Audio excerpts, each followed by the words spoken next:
நவராத்திரி ஏன் கொண்டாடுறோம் தெரியுமா? சிவனுக்கு ஒரு ராத்திரி சிவராத்திரி, அம்பாளுக்கு 9 ராத்திரி நவராத்திரி. மகிஷாசுரன் அப்படிங்கிற அரக்கனை அழிப்பதற்காக அம்பாள் மகிஷாசுரனோடு 9 நாட்கள் போரிடுறா. 10வது நாள்ல மகிஷாசுரனை வதம் செய்து மகிஷாசுர மர்த்தினியாக வெற்றி வகை சூடிய நாளதான் விஜயதசமியா கொண்டாடுறோம்.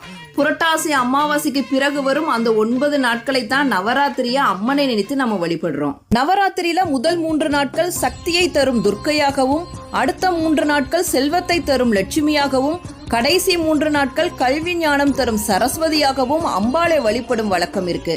9 நாட்களும் அம்மனோட ஒவ்வொரு அவதாரமாக அலங்கரிக்கப்பட்டு காட்சியளிப்பாள். நவராத்திரி பூஜை இரவு நேரத்துல தான் செய்யப்படும். இந்த பூஜை தேவர்கள் செய்வதாக கருதப்பட்டு இரவு நேரத்துல அம்பாளை வழிபடுகிறார்கள்.